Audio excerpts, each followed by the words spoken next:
Before starting the video, I have a small request for all of you. If you are new to my channel, please subscribe and stay with me to watch more videos like this. The sky is not the limit. Amelia Earhart's final horizon. The Pacific Ocean is a vast blue graveyard of secrets, but none are as haunting as the silence that fell on July 2, 1937. Imagine a woman who became the heartbeat of a nation, a pilot who wore the clouds like a silk scarf, suddenly vanishing into the thin air of history. Amelia Earhart wasn't just flying around the world, she was chasing the sun, trying to outrun the limitations placed on her gender and her era. But as the fuel needles dipped toward empty and the tiny speck of Howland Island remained hidden beneath a veil of mist, the world's most famous flight began its transition from a record-breaking journey into the greatest maritime mystery of the 20th century. This is not just a story of a disappearance, it is the epic saga of a woman who dared to own the sky, and the tragic sequence of events that ensured she would never touch the ground again. Part 1. The Silver Bird and the Golden Girl. By 1937, Amelia Earhart was more than a pilot. She was an American icon.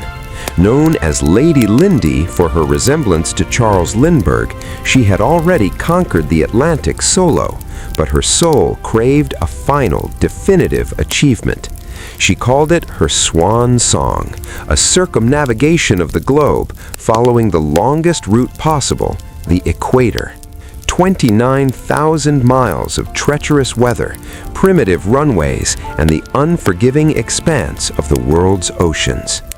The machine chosen for this Herculean task was the Lockheed Electra 10E.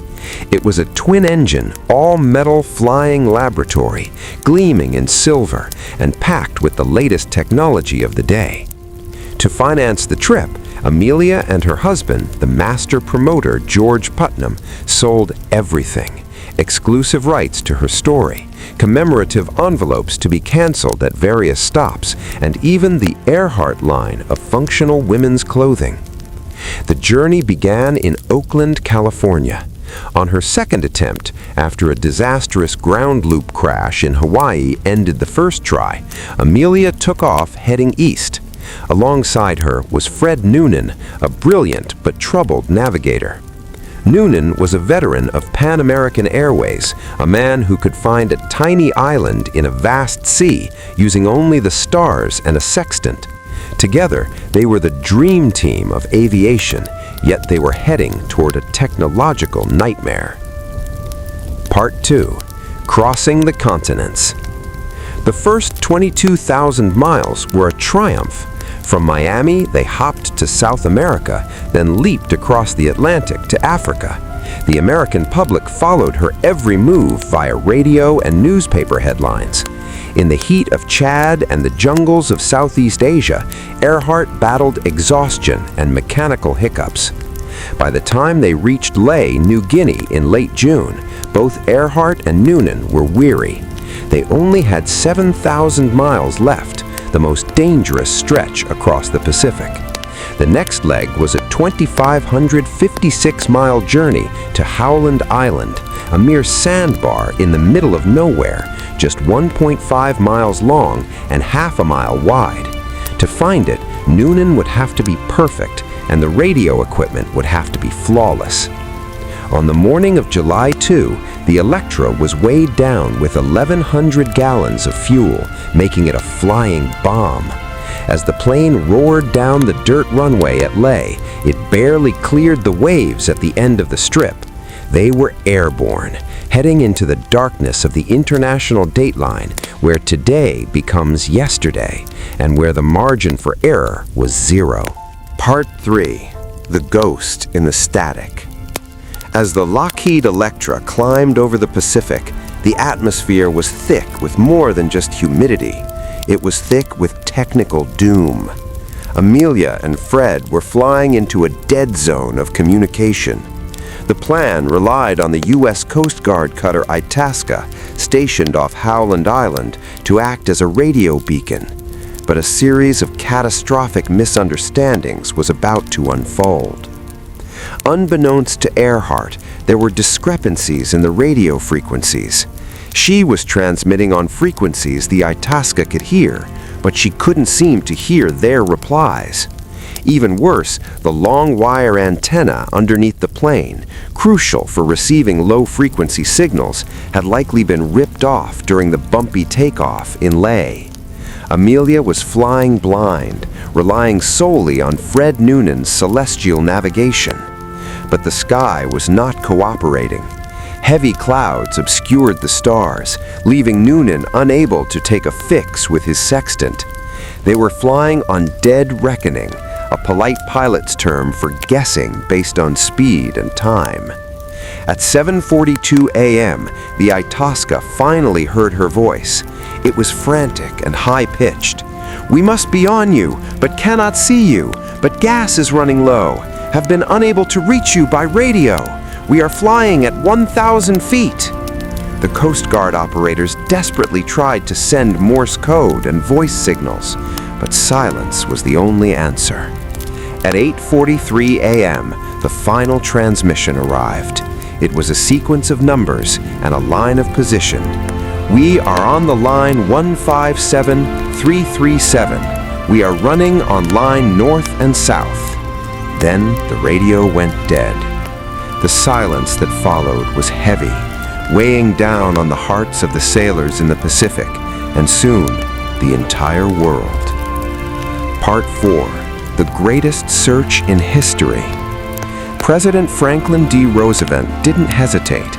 He authorized a rescue mission that remains one of the most expensive and extensive in naval history. 9 ships, 66 aircraft, and over 3,000 men scoured 250,000 square miles of the Pacific. They looked for oil slicks, for flares, for a silver wing reflecting the tropical sun. They found nothing. The official report stated that the plane ran out of fuel and ditched in the ocean, sinking to the 4-mile deep floor of the Pacific. But for the American public, this explanation was too simple for a woman as extraordinary as Amelia Earhart. Conspiracy theories began to sprout like weeds in the fertile soil of uncertainty. Some whispered she was a spy for the U.S. government, captured by the Japanese while photographing military installations in the Marshall Islands.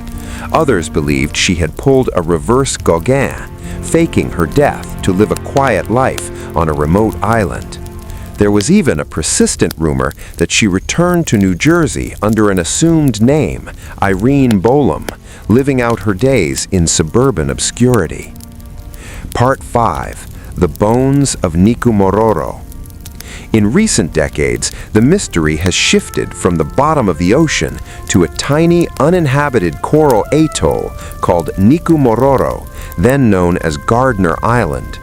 Researchers from TIGAR, the International Group for Historic Aircraft Recovery, believe Amelia and Fred didn't crash into the sea, but instead managed to land the Electra on a flat reef during low tide. The evidence is chilling. In 1940, a British colonial officer found a partial human skeleton on the island, along with a woman's shoe, a box that once held a sextant, and a bottle of Benedictine, an herbal liqueur Amelia was known to carry. Most haunting of all were the records of more than 100 radio distress calls sent in the days following the disappearance. Some of these were heard as far away as Texas and Florida. One teenage girl in Wyoming claimed she heard a woman's voice over the shortwave radio crying, "Water is rising, let me out." If she survived the landing, her end was likely grimmer than a quick crash. On Nikumaroro, there is no fresh water. She would have been stranded under a blistering sun, surrounded by giant coconut crabs, watching the horizon for a ship that would never come, until the Pacific claimed her spirit. Part 7. Deep Sea Echoes and the New Frontier. As the decades turned into a new millennium, the search for Amelia Earhart moved from the surface of the islands to the crushing depths of the abyss. The mystery had become a siren song for explorers, scientists, and billionaires. In early 2024, a team from Deep Sea Vision, led by a former U.S. Air Force intelligence officer, released a sonar image that sent shockwaves through the global community. At 16,000 feet below the surface, resting in a lightless world of extreme pressure, they captured a silhouette that bore a striking resemblance to the Lockheed Electra. The tail and the wings appeared to be resting on the silty floor of the Pacific, just miles from where the Itasca had been waiting all those years ago. If confirmed, it would prove the crashed and sunk theory that Amelia fought to the very last drop of fuel before the engines sputtered and the silver bird glided into the dark waves. But for many, the physical wreckage is secondary to the psychological wreckage her disappearance left behind. Why does America remain so obsessed with a woman who vanished nearly a century ago? Perhaps because Amelia represented the unfinished flight of the human spirit. She lived in an era where women were expected to be anchors, yet she chose to be a sail. Part 8. Final Descent into Legend. The story of Amelia Earhart's unfinished world flight is a reminder that the journey is often more significant than the destination. She knew the risks. In a letter to her husband, George, to be opened if she perished, she wrote, "Please know I am quite aware of the hazards. I want to do it because I want to do it. Women must try to do things as men have tried. When they fail, their failure must be but a challenge to others." As the sun sets over the Pacific today, the waves still crash against the reefs of Nikumaroro, and the deep currents still swirl around the silent mountains of the sea floor. Somewhere in that vastness lies the truth. But until that truth is dragged into the light, Amelia remains in the sky, a silver ghost chasing the horizon, reminding every dreamer that the only true failure is the refusal to take flight. Her flight remains unfinished, not because she didn't land, but because her story continues to inspire every soul that looks upward and wonders what lies beyond the next cloud.